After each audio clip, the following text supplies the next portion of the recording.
Okay, well, welcome everyone to our Boulder County Mobility and Access Coalition monthly meeting, or August meeting. Today we have an awesome panel and a lot of information for you.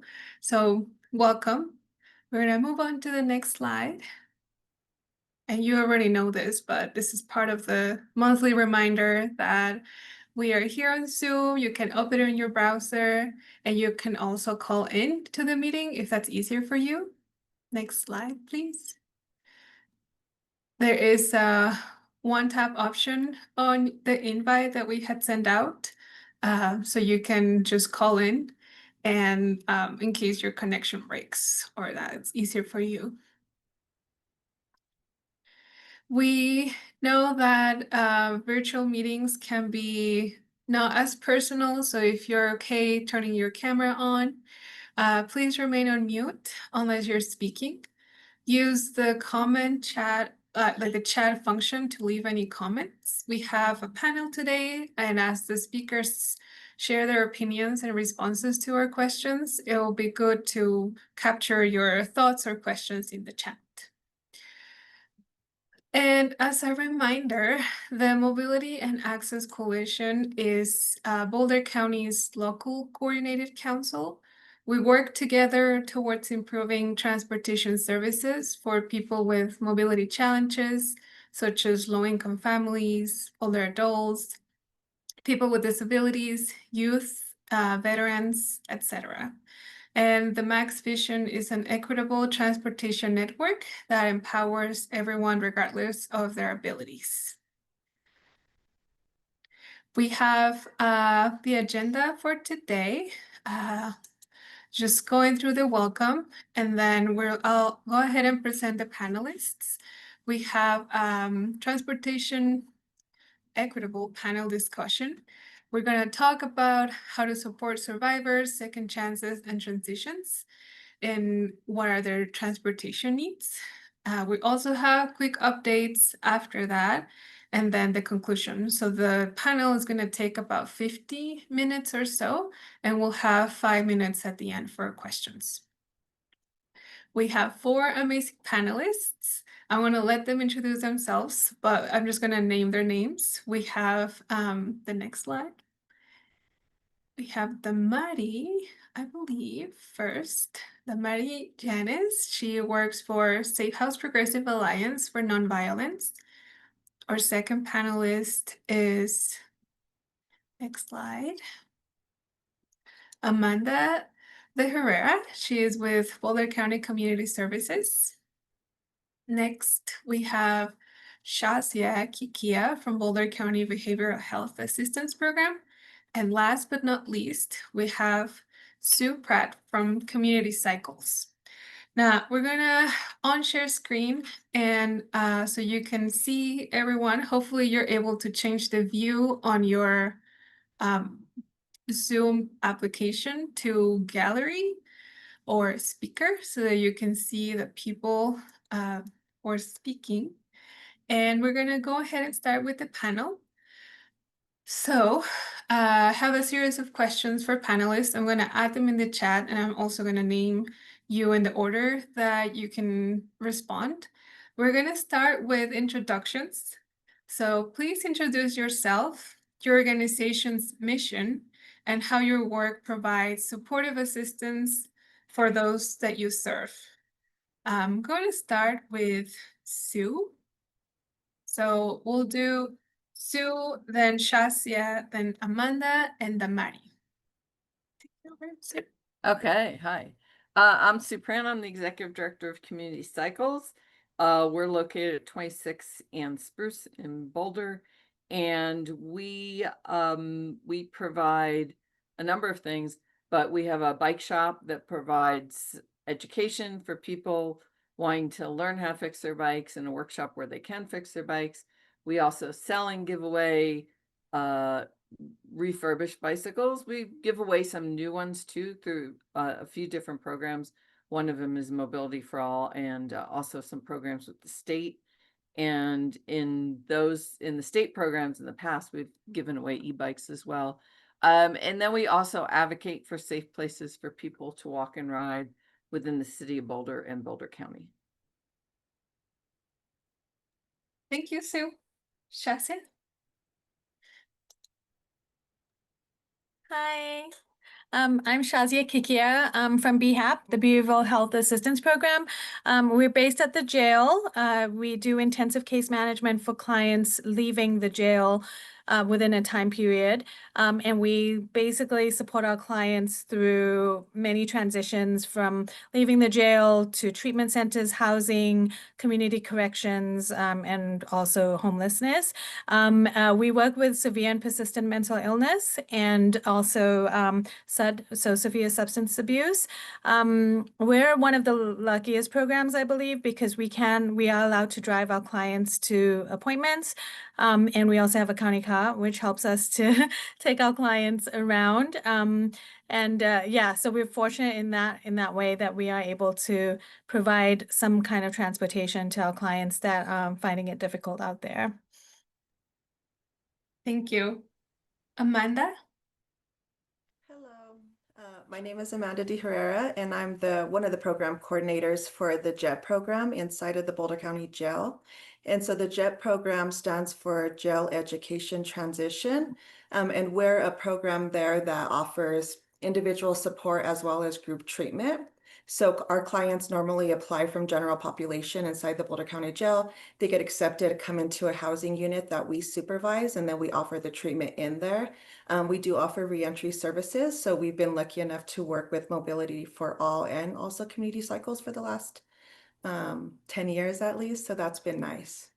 And I can put our mission statement in the chat if that's helpful. Thank you, Amanda. Last but not least, Damary. Hi, my name is Damary Llanes. My pronouns are ella, she. I am a straightening family community liaison and facilitator for Let's Connect Parenting Program and Supporting Caregiver Program. I work with Safehouse Progressive Alliance for Nonviolence. Our mission is to provide healing, hope, and opportunity to adults, youth, and children who have been impacted by domestic violence or dating violence, are seeking information, resource. Our services are confidential and free, available in English and Spanish. We do this by offering emergency shelter, our crisis line, 24 hours, 7 days, advocacy, legal advocacy, counseling, supporting groups for adults, youth, and children, community education and prevention. We offer services in Boulder County, Lafayette, Boulder, also Broomfield County. Sounds good. Thank you, Damary, and thank you everyone for that introduction. As you can see, there's very different types of services and community members that you support. And I want to focus a little bit more on what are the specific transportation challenges that you face. So this is the second question in the chat. What are the most persistent transportation challenges that people you serve face when seeking safety, support, or reintegration? We're gonna do Amanda first, then Damary, Sue, and Shazia. Yeah, I think for us, probably the socioeconomic disparities are the biggest challenges we face. So lack of resources. A lot of our clients don't, when they're being released from jail, right? They don't always have access to financial support in the community, so they don't have access to transportation. So that's one of the biggest factors. The other thing is a lot of our clients, when we support them, if they're being released into the community straight from incarceration, we're already supporting them with like a reentry plan in that matter. So our clients are already receiving individual support on what that will look like. But a lot of times clients are released unexpectedly, so we don't always have everything set up if it were to come to transportation in that way. So they're having to rely on the transportation. With the bus transportation by the jail isn't very, there's not a lot of bus times, the schedule, the time for them to be able to access that, and how late the bus runs. So depending on time of release and things like that, the safety piece comes into play as well. Depending if people are like bonding out, young women, the vulnerability population that is being released, there's that piece as well. Very interesting and important. Thank you. Damary? I think you're on mute, Damary. The most persistent challenges are lack of reliable transportation, also limited bus routes, and schedule, high cost of transportation for survivors, not having access to a car or safe. Affordable transit can mean missing critical appointments or being unable to reach safe shelter, for example. Yeah. Thank you. Sue? I guess our most persistent challenges have to do with the infrastructure. So, we have the ability to provide people with bicycles. Sometimes there is a waiting list, but usually we get through it pretty quickly. And then once people get their bike, the challenges would be, are there safe places for them to ride? So that varies greatly throughout the county. In the city of Boulder, it's probably better than some other places. And then depending upon where they might live, they could be fairly far from where they need to go. So then a bicycle might be somewhat of a difficult tool. It probably works best with transit, but as others said, transit is not always great either, but it does make inefficient transit better, I would say, because then they can at least get to the transit and maybe they ride a mile or two to get to transit. That would not be something they could walk, but the bicycle allows them to get there, then get on transit for the longer trip, and then on the other end get home. So but the roads need to be safe, traffic needs to be slow enough, they need lights when it's dark. So there are little challenges along the way, but I think a bicycle does a great job of sort of bridging a lot of difficulties with transit as long as our streets are safe. Right. And they know how to bike safely and they have the right gear. Yeah, which in most cases we provide, so. Right. Thank you. Shazia? I think for us, in my experience, it's been the cost of bus passes, getting access to bus tickets. I know that the case managers work really hard to provide bus tickets to their clients, but we don't get any more bus tickets. And the Harvest of Hope has bus tickets, so it's like finding ways to get them enough bus tickets so they can get to work or they can get to treatment, they can get to medical appointments. A lot of my clients go to treatment in Denver because we don't have treatment centers in Boulder County. So they would need to come back for probation or for mental health stuff or to get their medications and whatnot. And that becomes really difficult because, one, not being able to afford the bus tickets, and then just the amount of time it takes to travel from Denver to Boulder and back, So those are some of the issues that I come up with on a regular basis. Yeah. So more related to cost and time too. Yeah, and just with the clients that I work with who struggle with severe and persistent mental illness and with substance abuse, it's difficult to coordinate themselves. It's like get to the bus stop, get on the bus. Like there can be difficulties and challenges with that, and just staying organized. And then if you miss the bus and you don't get back to your treatment center on time, you could get into trouble. And there's all kinds of like complications with that. Also, if you're 10 minutes late for your MHP appointment, you'll have to wait for the next available appointment, which could be a month from now. So we do have a lot of challenges around just like coordinating our clients to get to their appointments on time and then to get back to where they need to be or to get back to work as well. Right. Especially if they're going to Denver or somewhere further away. Yeah. Okay. Well, thank you all. We're gonna move on to question number 3. I want to put in the chat. And just a reminder for everyone, as you hear our panelists speaking, and if questions come to mind, you can add them in the chat and we're gonna go through them at the end. I was wondering if we can focus on a specific case study or a good moment, person that you remember, And so the question is, can you share a moment when a transportation solution made a transformative difference for someone in your program? And we can start with Damary, and then Sue, then Shazia, and Amanda. Damary? For example, passes or tickets have been provided to caregiver that give the opportunity then to continue to attend in the supporting caregiver group each week, for example, or having reliable transportation made it possible for them to keep receiving support, strengthening the relationship with their children and parenting skills, and build a healthier relationship also. For the clients who need to attend an individual counseling or advocacy session, transportation support is just as important. Offering bus passes or tickets to those without access to the transportation help them to stay engaged and continue their progress and work toward their personal and family goals too. And I want to mention too that you do a good job at letting people know about the RTD Live program and getting them signed up so that they can spend even less money on bus passes. I don't know if you want to talk about that a little bit. Yeah, basically, I have clients who have trouble to use, for example, the technology, and then that is other barrier they have.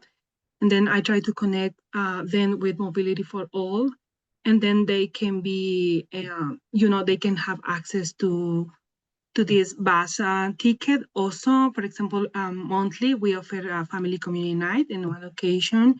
Mobility for All have collaborated during this community night, and where they are having offer workshops to help the participants learn about services they provide and how to use RTD app to find accessible routes based on their location or destination. Yeah. This is an amazing experience we have with the clients too. Thanks, Damary. Sue? Yeah, so within our benefits bikes program, we have Earn a Bike, the work release that somebody spoke of already, bikes for refugees, and bikes for people who are homeless. So I'll talk about Earn a Bike. So Earn a Bike's our longest program of all those, and probably been around since like 2006, since when we started. And a lot of Earn a Bikers come back to us because it's been so transformative. They come back as volunteers, they come back as employees, they come back as board members. And over those many years, we've heard time and again, I didn't really know too much about biking, and I got my bike, and it really changed my life. Now I bike everywhere.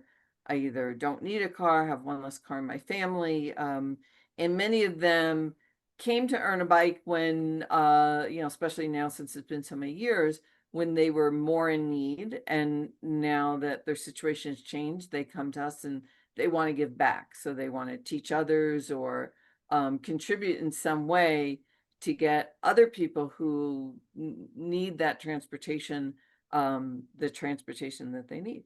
And so that's really been great to see the program go on so long and have people cycle through and change in their different ways that they use it. So Thank you. Shazia? I have two examples that I'm thinking of right now. One is the Harvest of Hope. They received a grant for bus tickets, and so they're able to give, I think, up to 5 tickets at a time for clients. And as a case manager, they allow us to come in and pick up for our clients. And so I'm able to go in once a week and get for, a few of my clients at the same time. And I think that's been super helpful for us to be able to provide those to our clients, to be able to get to their appointments and back. And then the other one was Yeah, so one of my clients received a bike from you and he loves it and it's helped him to get around Boulder. But also we went to King Soopers and found out about the discounted bus pass that he could get. And so when he got his first salary, he got one. So now he has a bike to get around Boulder and he works in Lafayette. So he has a discounted bus ticket to get to work and back. So yeah, that's been really great. Thank you. And it's a good reminder that access to transit and access to a form of active transportation does make a difference. And it is important for Yeah, I people. think it does. I think having a bicycle in Boulder is helpful because it's easy to get from, one spot to the next. But then obviously trying to get over to Lafayette or Longmont or anywhere, Denver, it would be easier to use the bus. So yeah, that's really helpful to have both ways to get around. And then you don't have to use your bus to get to get across town if you have a bicycle and you can save it to go somewhere else. Yeah. Thank you. Amanda? Yeah, I think one of my stories that I think of that always I remember is when I worked as the program director for Focus Reentry. I was there when we started the program, the 72-hour team. And so basically the 72-hour team were volunteers that would support people as they were coming out of jail, help them for those first 72 hours in the community. And the reason why it was so important is because we know the first 72 hours is the most crucial time for anybody as they're being released into the community. It's because it sets the stage to see if they're going to be able to be successful, right? It helps them. During that time, they're getting connected to treatment, they're getting medications, they're getting access to food, or they're getting their benefits reinstated, they're looking for employment, or they're getting reconnected with their families. So there's so much that's happening in that time. And there's a lot of stressors that are going on. And so being able to have somebody to help you get to your appointments, I mean, we already help do the back work while they're incarcerated. So we're already putting these plans into place. So appointments are already being set up. We already know what the day is going to look like. They're involved from the beginning to the end with their case manager. And so we're kind of just helping, making the phone calls, doing the things that they can't do on their side. So everything's already put into play. We knew what we were doing. We knew who the volunteers were. The mentor was usually involved in it, took them to breakfast. And so it sets the stage for what it'll look like when they get out. So being able to help somebody do everything they need to do, go to the grocery store, get their clothes, and then go to a facility where they will start a 6-month to a year work release sentence makes all the difference in the world because they have everything they need. So all they have to do is worry about meeting with their case manager and doing what they need to do so that they can have what they need to kind of start looking for work and all of that stuff.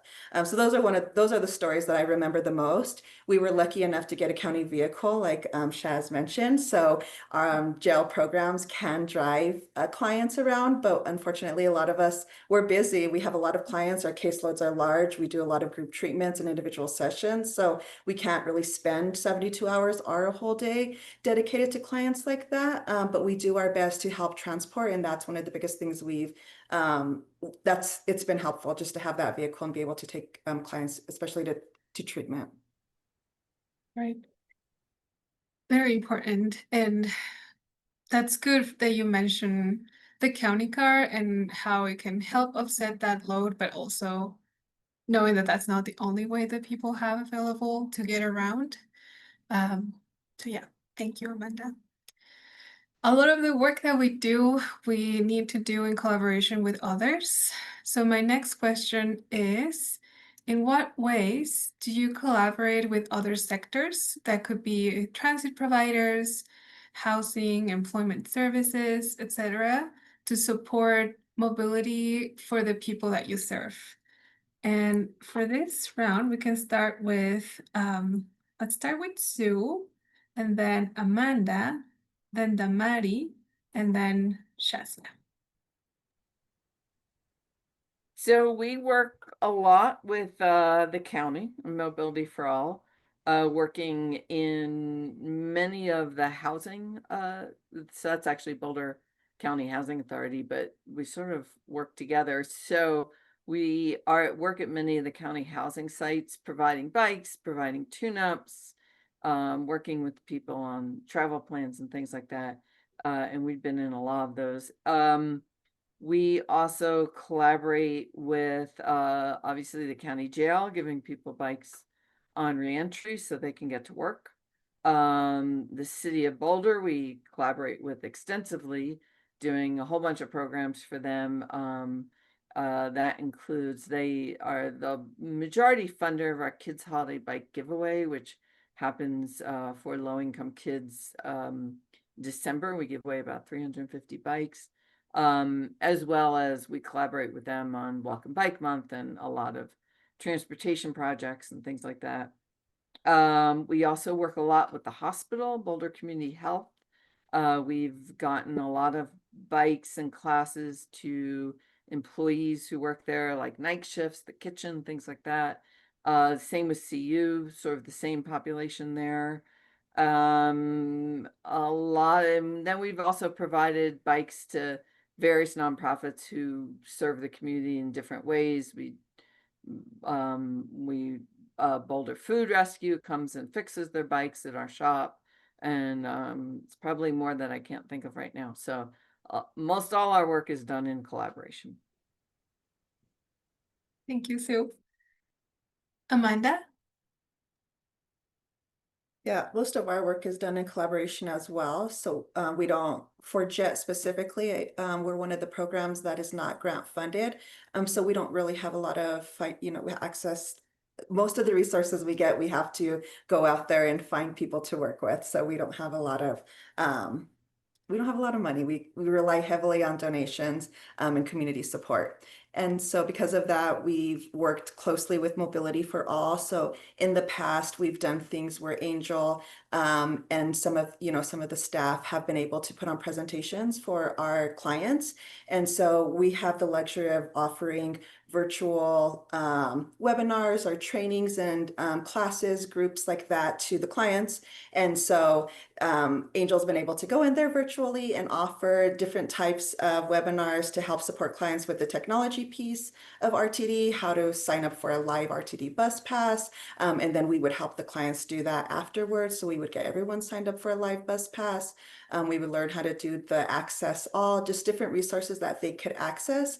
And then after that, they were able to get like a preloaded bus pass that already had funds on it. I believe they were giving our clients like $50 of that. And then that was used towards helping them get towards work and appointments and things like that. So we've been able to collaborate and, just have little things like this come into play. We also work closely with community cycles.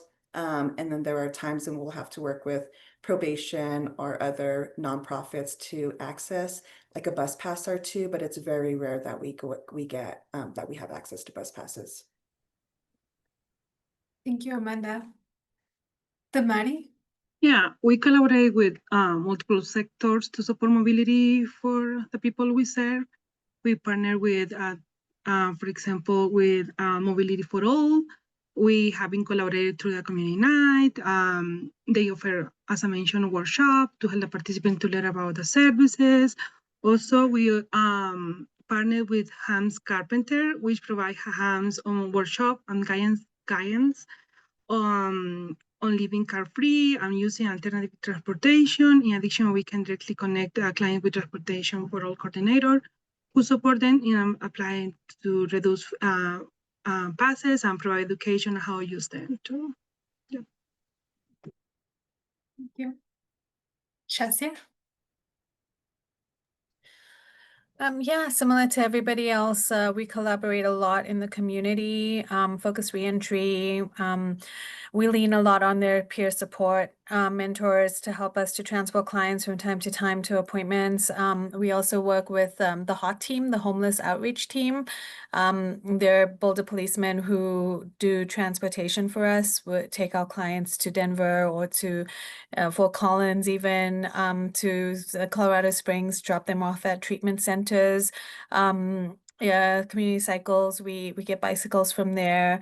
Yeah, so we collaborate with a lot of the partners outside in the community that are doing the work too, and then we are able to transport clients, so we do that. And then obviously getting bus tickets from Harvest of Hope, applying for RTD Live, and just doing what we can to give our clients the opportunity to be able to move around easily. Thank Thank you. And you're all amazing partners too. And I know that there's a lot of work that needs to be done to know who is the right person to provide a specific service. So thanks for doing all of that. And right now in the current political climate that we're living, there's a lot of changes for us doing community work, community service work. And my next question is related to that. So what policies, that being local, state, or federal, have helped or hindered transportation equity for the people that you serve? For this question, we'll start with Amanda, and then Sue, then Damary, and then Shazia.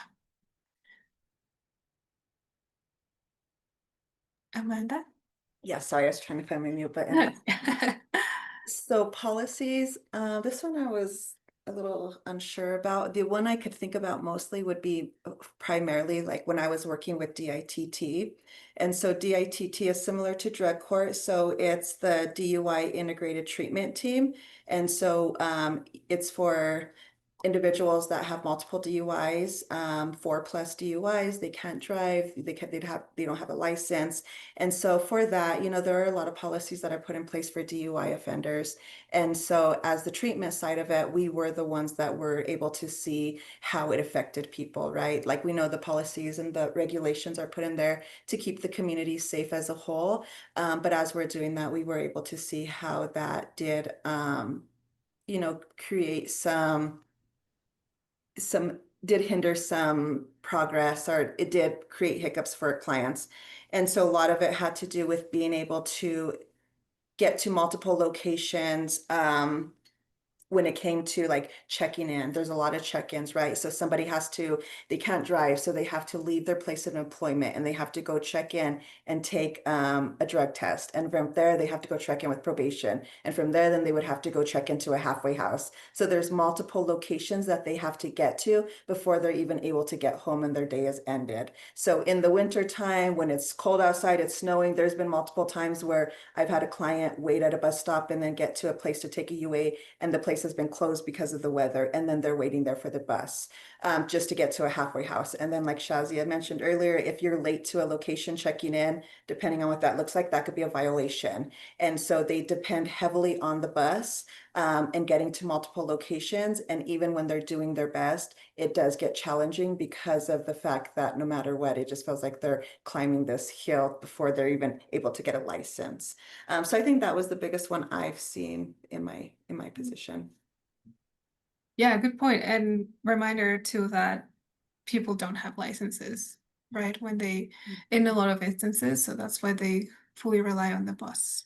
Correct. So they don't have and that can be, I've seen situations with mothers, right, that were incarcerated because of the fact that they were driving without a license, and then they're in jail, and then they don't have a license, and then there's the multiple effects of how they get their kids to school, how they get them to daycare, how do they get to work, and then how do they follow with their requirements of probation, because there are a lot of requirements with probation. So that with group, drug test, parenting things, there's so many things of it. And if you don't have reliable transportation, it almost makes it impossible. And then you see situations where people would rather just stay in jail and just do their sentence there than actually try to get the community support, because it's easier than trying to juggle all the obstacles that are put in play. Different variables of the reintegration. Thank you, Amanda. Sue? Well, I would have to say the policies of both the city of Boulder and Boulder County on Vision Zero would be the ones that have helped us most. So Vision Zero is the idea that nobody should die in a vehicle crash, and we need to design our streets to be safer, so to avoid those crashes, because people are going to make mistakes. So the infrastructure should work that when they make a mistake, it's not serious, or it's not deadly. And both the city of Boulder and Boulder County have adopted the Vision Zero, as have many communities across the country and in the world. But then just adopting it and saying, you know, we support Vision Zero doesn't automatically make your roads safer. So then the hard work is working with both the county and the city, and even on some levels, the state where you have a CDOT road, which is more in the county, making those roads safer for all users. And so even safer for people in cars, and certainly safer for people on bikes, people walking. So we've done a lot of work on that, and that's I would say that's the majority of our advocacy work, which is a big portion of what we do.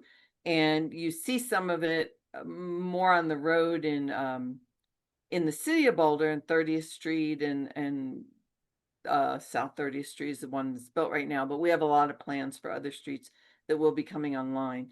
In the county, you can see some of it on J Road. It's not perfect, but it is better than what it was, and that it was a high crash corridor, and it's mitigated it to an extent. There hasn't been a fatality, which is great, knock wood. So that's kind of how we work with the policies that are adopted by the state and by the cities and the counties and the state as well.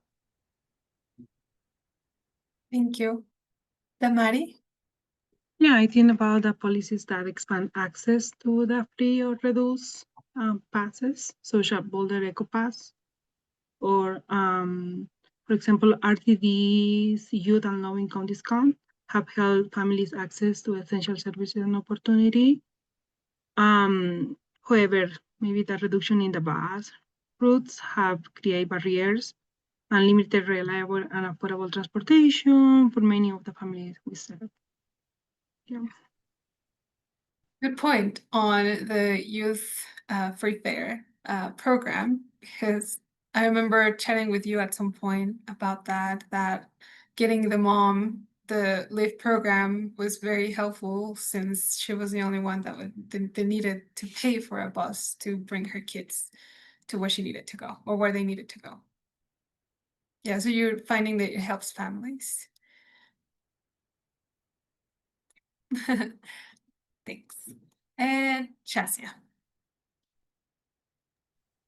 I, same piggyback off Amanda. I think with the program, we had a lot of grant money, which we don't have anymore, but we were still not able to purchase bus tickets. Like, it was one of the rules of the grant that we couldn't use our money for bus tickets. And I think that bus tickets are said to be like, they can sell it on the streets, or it could be used to gain some money back. And so I don't know, like, I find that problematic, I guess, because people need to get around, and the city is not designed for us to be able to move around. Even just us normal people, we have to drive our cars everywhere, and it's just ridiculous that we have to do that. So yeah, I find it just really difficult to have access to transportation that's reliable and regular, and that's easy, especially in the winter when it's cold and it's snowing, and it's just harder to get around for everybody, and especially our clients who are leaving incarceration, who have to be based in halfway houses, they're in a treatment center in Denver, but probation is in Boulder, or they're in a treatment center in Denver and probation is in Greeley, for example. It's like, how do they get there? How do they get back? It takes hours to get to places. Yeah, in general, I think it's just having a more efficient way for people to move around would be a great start. Yeah, thank you. And I like how you said it. It's challenging for everyone, and especially, in the winter. And if you don't have a car, it's even more. Okay, we have time for 2 more questions. The second to last question is about the future. How do you envision transportation equity evolving over the next 5 to 10 years for survivors, justice-involved individuals, and those in transition? So this is a little bit more about what would you like to see in the future, and what's your vision for the next 5 to 10 years? We'll start with Shazia, Damary, Amanda, and Sue. I think we need a train in the future, reliable, train transportation system. That would be my recommendation. And I've lived in countries where that it is super efficient to move around with a train, and it's so helpful to not have to use your car and try to figure out. It's just get on the train, get to where you're going, and it's connected to all of the neighboring towns. And I think that would be a great thing for the future. Yeah. Train. Thank you. Mhm. Damary. Yeah, I envision a future where the transportation is more reliable, accessible, affordable, safe for the survivors, the people in general. Over the next 5 or 10 years, I hope to see a stronger partnership between transit system, housing agencies, or employment services, and community organizations working together to remove barriers and ensure that everyone can reliable access to the services, opportunity, and resource for the people we serve. True equity will mean that transportation is no hurdle or bridge to stability, independence, and full participation in the community. Mhm. Thank you. Amanda. Yeah, so I work with community justice services, and so with we're excited because we're getting ready to open the new alternative sentencing facility. And so that's something that the county's been working on for quite a bit of time. Before the pandemic, it's been talked about. So we're excited that officially people are moving into that building, and eventually we'll have clients living there. And so my dream would be that there wouldn't ever be a client that would have transportation be a barrier for them at all. That we would have a facility that would house 200 people, and that we would have the transportation needed to ensure that if this facility was operated 24 hours, that we would have they would have the ability to get to work regardless what shift they worked. They would be able to get to their treatment, they would be able to get to their appointments, and this would not be a barrier. It wouldn't be the funding either. There would be ways that we'd be able to figure it out where funding would be. They would be able to get to their appointments and work and not have to decide what's more important. Is it more important for me to make sure that I have enough bus fare to go to work all week? Or is it going to be okay that I'm going to be able to see my kids over the weekend because I don't have to make that choice? Because a lot of times I think one of the questions was, what do our clients miss out on? That's what they miss out on. They have to make sacrifices. When we help people prepare for things, that's things we're looking for. Like, can you go to this treatment facility? Let's see what transportation looks like for you. Will you have access to the bus? Because if not, then there's no reason for us to even apply for this place, because there's no way for you to get to where you need to go from the location. So that shouldn't be an obstacle. We shouldn't be having them to have to choose from a treatment center where they know they're going to be successful just because of the transportation piece, because they do lose out on access and support. And ultimately, this is what will help them be successful in the community and not reoffend and not go back to jail. Right. Like if there's no way to get there via public transit, then they just can't get there.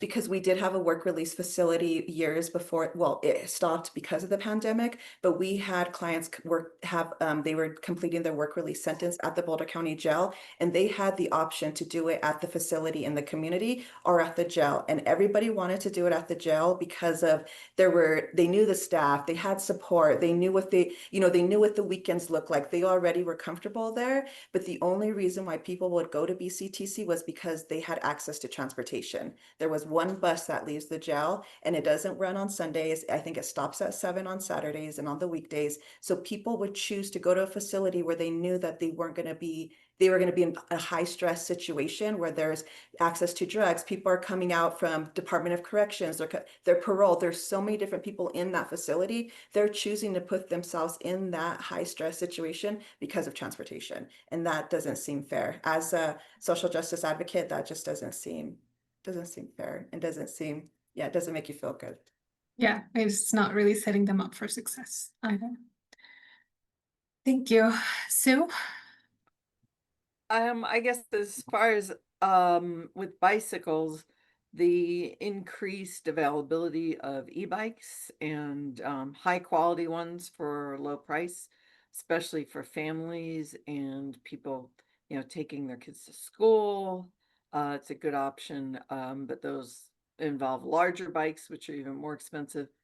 So as the prices of those come down, And as we get used ones that then community cycles can refurbish, but we're not there yet because we have to figure out how to deal with the battery and all sorts of different things. So as a used bike, they present some challenges that we're looking at ways to overcome those challenges so we can get more free e-bikes out to people. It doesn't have to be a $3,000 investment to get somebody a free e-bike. So that's what I see happening in the next 5-10 years for sure, and that's what I hope the problem we solve. Yeah, that's true. Thank you, everyone. We have one last question. This one is relatively similar to the previous one, thinking about the future, but you can be a little bit more creative for this one. This is the magic wand question. If you could wave a magic wand, what is one transportation related change that you will make that will help the people that you serve? And for this one, the change can be immediate. It's almost like just like a wish that you are hoping for. And we'll start with Amanda for this one, and then Damary, Sue, and Shazia. I think I got ahead of myself. Yeah, they were just kind of like what I similar. mentioned, where the clients would have to have a choice, right? They would be able to have a balance, right? And it doesn't have to be deciding, doesn't have to be a stressor. It's just a joy of life. Just enjoying life. I love that. Damary? I could ensure that reliable, affordable, and accessible transportation is available for everyone, regardless the income, neighbor, or ability. This would mean more frequent and safe transportation options, expand routes, to underserved areas, or seamless access to the services like job or resource people need to track. Thank you. Sue? I would say that I would wish that projects like the 119 bikeway didn't take so long and so much money, although that one is actually quite quick compared to others to build and come about. There's years and years of planning, and that we have great facilities like that all over, both on street and multi-use paths. Yeah. Thank you. I know. The 119 bikeway is just going so fast though, and it's been good to see the change along the diagonal. So thank you for naming that. Shazia? If I had a magic wand, I'm gonna go a little extreme and Yes. have a Boulder underground that connects us to Lafayette, Longmont, Broomfield, and Denver. You know, that's what I would go for. Yeah. I'm with you. Beautiful subway system that is There's easy, efficient, cheap, you know, and it gets us to all the little towns that people frequent around here. and let's make it high speed. Yes, that too. Awesome. I'm with you. Thank you so much. I want to just ask everyone to maybe like virtually clap or just send a message here in the chat, just congratulating and thanking our amazing panelists for their responses, their support, all of that they do, and the people that they get to help, the importance of their job and how they do it in collaboration. We have time for questions, so I'm gonna pass it over to Felipe to see if there's been something in the chat. Yeah. And if you have other questions or a follow-up on something that you wrote, you can raise your hand. I want to Yeah, drink some so water it now. seems like Joe already has his hand up, and I'll let him read the question or ask the question since he's already ready to ask it. Yeah, thank you, Felipe. Yeah, a question for the panelists here is maybe if y'all could speak to the pros and cons providing tickets in different formats, like providing physical tickets versus providing digital tickets. I mean, I think pretty obviously, like some people don't have access to a smartphone, which would make digital tickets problematic, but I would be very interested to hear y'all's considerations on that topic.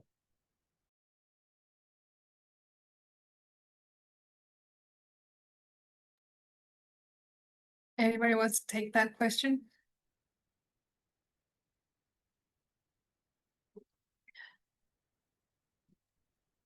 I mean, I don't think it matters. I think virtual would be great but not everybody has access to a phone, and especially with my clients, they lose their phones. They seem to break them often. We can't replace phones all the time, so it's probably helpful to have a little bit of both. Yeah. For higher functioning people, I think virtual is best, but for some of the lower functioning people, maybe, just a bus pass or just regular tickets would be helpful. Awesome. Thank you. Yeah, and I think just to go off of that, there was a time in the past when we worked with Mobility for All, and they gave us like a bus pass that can be reloaded at King Soopers. And what was helpful is when we helped clients apply for the live bus pass, we also registered that pass with it, so it was connected to their live pass. So if they happen to lose it, we could stop it so they wouldn't lose the funds, and then we could also help, I believe, add funds to it with them and help them with that piece of learning how to do that. But it is hard with the technology piece because a lot of our clients don't have access to a phone. My experience, Amanda. clients feel more confident using paper tickets rather than digital option. They find them easier to understand and manage, that help ensure they can reliable access transits for appointments, work, school, and other essential activities. I think for my client, it's easy way to use the paper tickets. Thanks, Joe. It's very helpful. Thanks, Joe. I think we have another question as well from Sarah. I'm not sure if you want to step in and kind of ask some of your questions that you have. Yeah, sorry. I was really loud in the chat because that's often where I'm loud. But I was curious. I know that one of you mentioned the bus tickets being something that they could sell on the streets. I'm not sure. I was just curious, is that something that people do? Or is that not? I just feel like bus tickets, especially live bus tickets, like you can't use a live bus ticket without your live card. So, and they're really not worth like a lot, like especially like if they're given on a monthly basis. So is that like are bus tickets something that people use as trade material to like fuel their addiction? Is that not really a I think so. I don't know about the actual bus card that's connected to their names. I think that's different, but like in a physical ticket, you could swap that for something and be like, I'll give you a bus ticket or two and, give Yeah. me some math or something like that. I don't know if they get much for the bus tickets, but it might be like a swap thing. yeah. I give my clients bus tickets regardless because I'm not going to be like, are you going to swap this for something? I'm going to be like, you need to get to where you need to go and here's a bus ticket. But I have heard like in other departments, they do have to be more selective of who they give bus tickets to, and they have to have some kind of the tracking system of who's taken it and I take IDs and all that stuff. I've seen that happen in other departments. So, and that's where I heard about that it can be used as a way to trade. Oh, okay. Yeah, thank you. Okay, that makes sense. Yeah, and that's a bummer that like I was just curious if that was a big problem. But like it's hard because you can't say like no, I can't give it to you. But like yeah, it's tricky. Yeah, I do know that the live bus tickets are only eligible if they have their live card. It's like an ID card, and like you can buy live tickets, you can like buy them, but you can't use them at the RTD bus without a card. So yeah, if that's Yeah, and I think that that's a little bit more difficult because they would have to buy it themselves, and yeah. our grant money wouldn't allow us to buy that, so we give them physical tickets, and yeah, so that's where I've heard about it. Yeah, so Okay, it's not good to actually know. through Live, it's like it's the bus tickets that you just hand out to people. Yeah. Okay, that makes sense. Cause yeah, there are paper like bus tickets, live ones, yeah, that anyone can buy, but and it's interesting that the grant doesn't cover. I mean, I think yeah, cool. Okay, Thanks, Sarah. This, I think, is related to a comment that Gabriel added in the chat about the transit assistance grant. I was wondering if the panelists know about this grant, and then also if Gabriel, you can tell us if it will open up again next year. oh, that's awesome.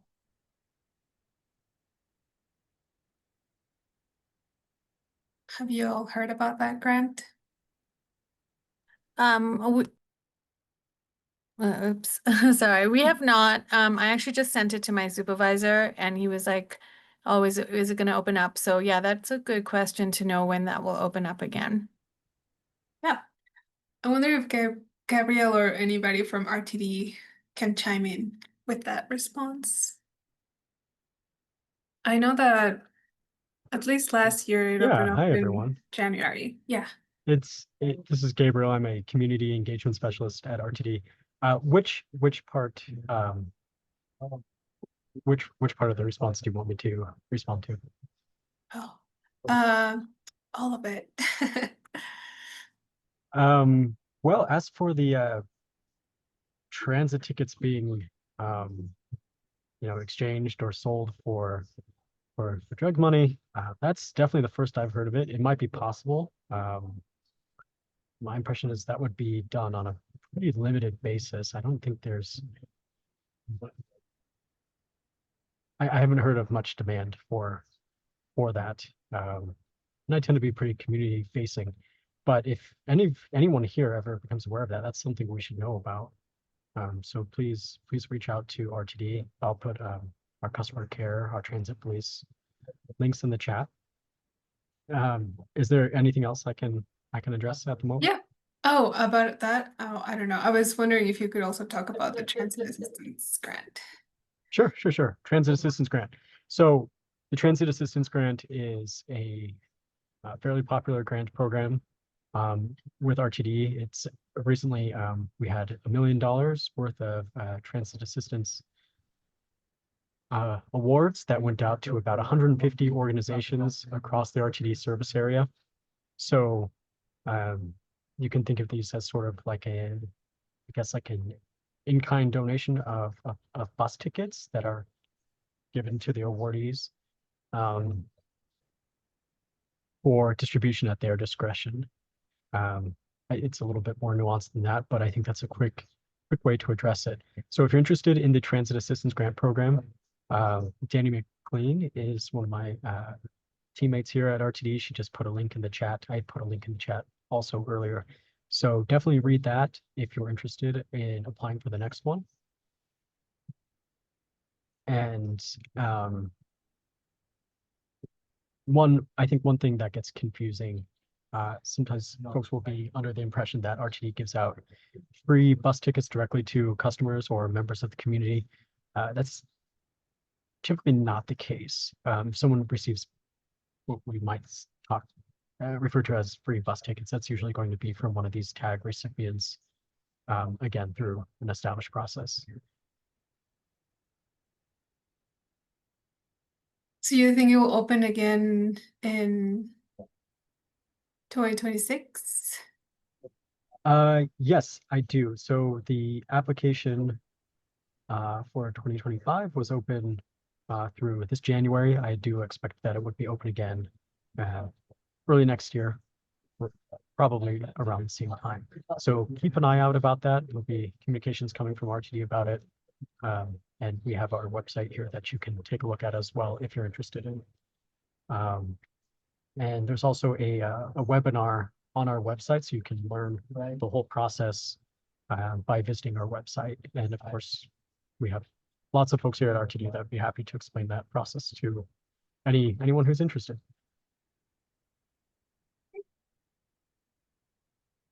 Thank you, Gabriel. Welcome. Are there any other questions for our panelists?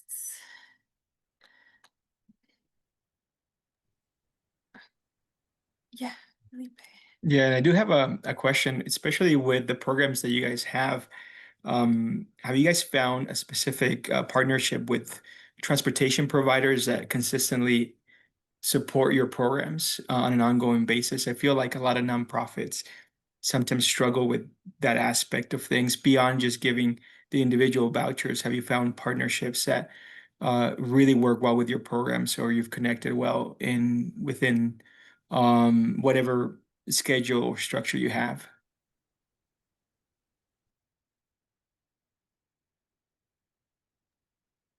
I have not, no. The hot team is great, but they're not always available. They do try to accommodate us as much as possible. But we have to schedule with the two offices, and it depends on whether they're at work or if they're on vacation or whatever, then we don't have access to them. A lot of my time is spent transporting my clients everywhere because it's hard and they Oh, need man. that. So yeah. Thank you. We have maybe one more minute. Sarah, I see that you have a question. I was just curious, is there like a hub or something that like all of you guys would be at? Like if we ran into somebody that needed maybe some support, like is there like a main place that either for Colorado or for like perhaps even like out of state? Um, does that make sense? Like is there a place where we would go, like a one-stop shop kind of thing?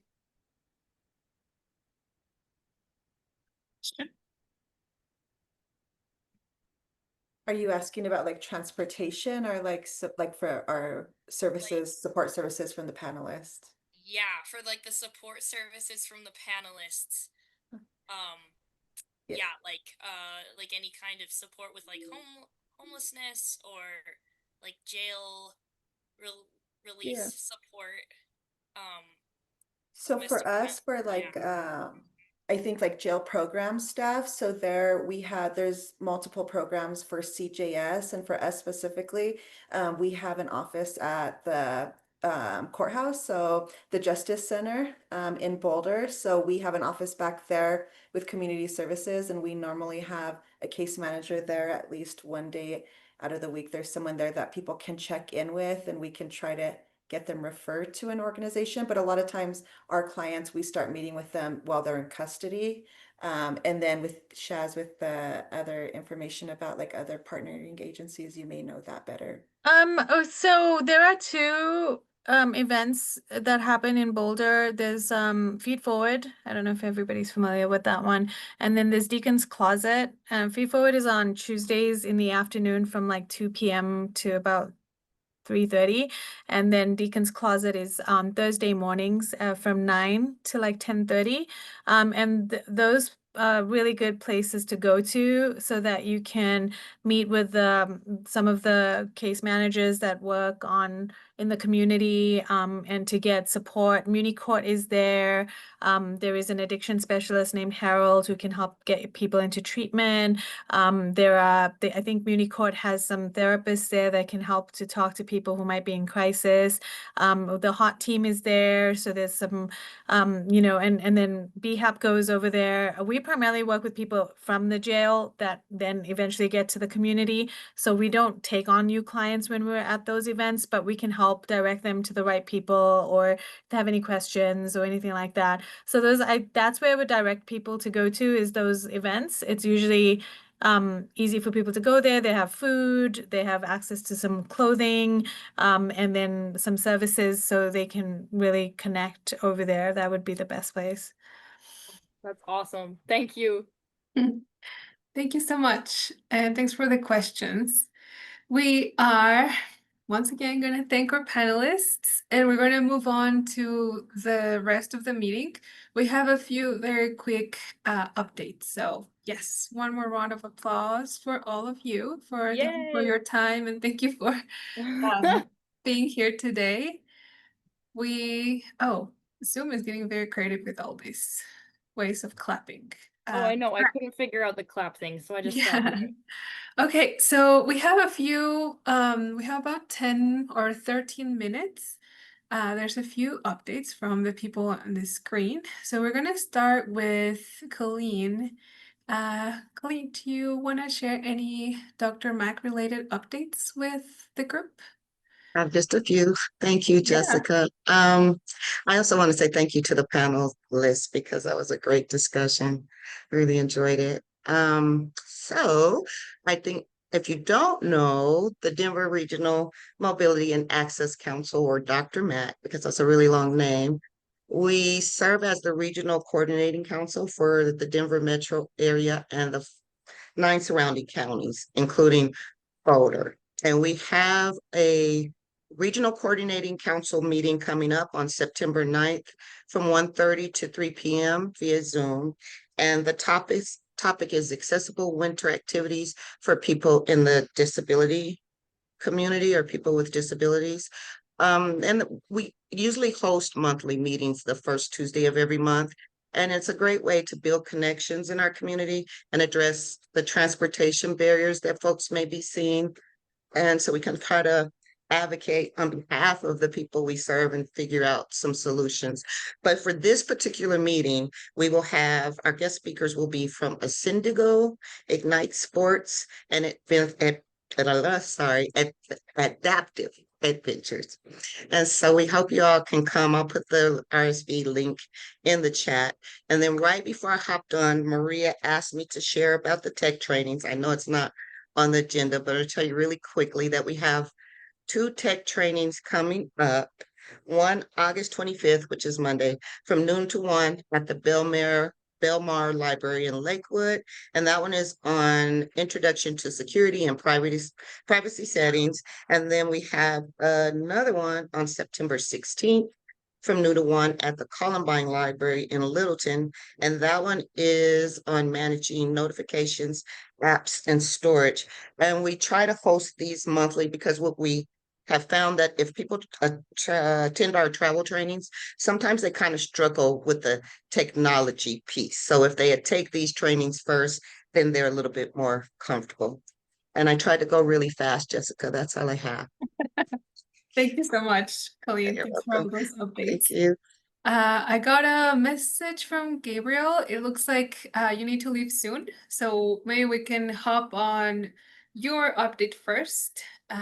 So please go ahead. And we'll Thanks so come back much. to all these ones later. Yeah, thanks so much. I apologize for not quite waiting my turn here, but I wanted to make sure that this information got out to everyone before I have to sign off. So starting Sunday, August 31st, we have a number of changes related to services in Boulder that everyone should be aware of. It's pretty extensive, so I'm going to put a link to our August 2025 service changes in the chat. The first thing that everyone should know, though, is that Boulder Junction will be reopening. Notably, the AB2, which goes to the airport, will move to the Boulder Junction. And the current AB2 Saturday trips will become the AB3 and operate out of downtown Boulder Station. Again, I'm going to put all these, I'll put this summary, a link to these proposed changes in the chat. Next, the downtown Boulder Station expansion has been completed. There are going to be new gates along 14th between Canyon and Arapahoe. We'll also have Route 208 going to Gate P, the Jump going to Gate M, and sometimes in Gate N, depending on the time of day. Let's see, maybe I won't go through all of these. Let's see, the Flatiron Flyer 2, we've added a 3 a.m. and 3 p.m. trip bi-directional weekdays only. So there will be some more Flatiron Flyer 2 trips in both directions on weekdays. And for the 228, we have adjusted routing due to some safety issues with a turn involving McCaslin onto Marshall Road. So that will be, the 228 will be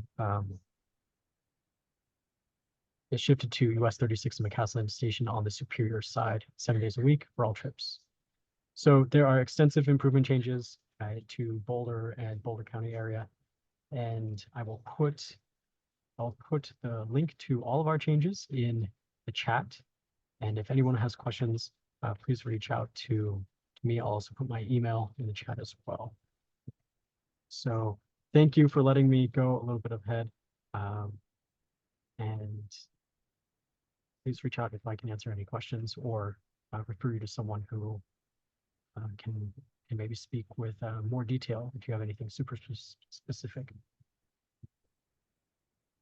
Sounds good. Thank you for sharing those changes, Gabriel, and for sharing your You're email welcome. for future reference. And excited to know that the reopening of Boulder Junction.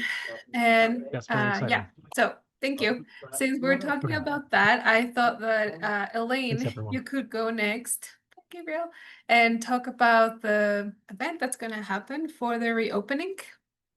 Yeah, we're all really excited to see the reopening of Boulder Junction. As we just heard, there will be AB2 service coming from the junction, some FF service also going there. And also the HOP will actually now start going through Boulder Junction to more directly pick up residents and link them to buses, especially in the times that might be missing. I remember being at the party featured on the left when Boulder Junction very first opened. So I kept talking to City and RTD and saying, let's have an event. And they said, great. So on September 3rd in the afternoon from 4:30 to 6:30, I don't think it'll be a large scale event, but having this station reopened again is very exciting for the community. Having some service through the area and just helping people get the information about that, because we have watched jobs and housing grow dramatically over the last 5 years, and it is over 5 years now since that station closed down with the pandemic. But I'm very excited to see this and see it building forward in the future. And if you or anyone has things you want to see coming through that area that maybe used to, always write RTD. They love me to tell people, write both the service planners, but really service changes is where you want to get those, as well as communicating with our directors. I took the AB2 bus recently and, had great communication with Natalie Handlos about I wound up picking up a bus at a stop that wasn't signed. And it's like those of us who take the bus enough are like, okay, I know I'm really at the right place. But I think it's, yet another of those things detrimental to people not using buses more frequently. So she's promised to get people out marking signs appropriately. So we'll look forward to that and come on down for the celebration. I'll put a link in the chat, but September 3rd at the Junction. Thanks. Yeah, awesome. You read my mind. I was going to ask for a link so that people are aware of where to find more information. And it's good that will be a full circle moment for you going to this opening again, reopening. Thank you, Elaine. We have just 2 more updates before we adjourn. Felipe, I believe you're next. Yeah, so just really quickly, we recently did with Mobility for All multimodal photo shoot all around Boulder County. We covered about 6 different cities, actually exactly 6 different cities: Longmont, Lyons, Boulder, Netherland, Gold Hill, and Lafayette. So we work with about 60, close to 60 different models from people with disabilities, Latinx community, and a lot of different age ranges. And so we kind of went all around just featuring the different modes of transportation, working with VIA. So thank you, VIA, working with RTD and Right Longmont and a few other Right Free Lafayette. And yeah, it was just a really amazing photo shoot of 2 days that generated close to 900 photos that we're going to be working with for media and sharing with our partners to better promote multimodal transportation around Boulder County and beyond. So yeah, just wanted to share that. I don't know if I'm missing anything, Jessica. No, that's great. And I know there was a lot of work put into this and a lot of coordination. So thanks for leading this project and thanks for adding the Dropbox link so people can see a teaser of the photo shoot. We're going to start adding this to our social media too. And that leads me to the last update I have for everyone. Some of you may remember last year we had a Mobility Heroes social media campaign, and we have a new one coming up for the 2025 Mobility Heroes. So you're getting a first glimpse of the 6 people, Mobility Heroes, that we're honoring and celebrating this year. They are dispatchers, bus drivers, we have an accessoride driver, we have school bus drivers, volunteer drivers, and we will start launching this campaign on September 2nd. So follow us on social media. I added a link to our Instagram page. And once you're there, there's a link to our link tree where you can find our Facebook, YouTube, Twitter, or X. But our handle is the same, Mobility for All, 4 as a number, BC.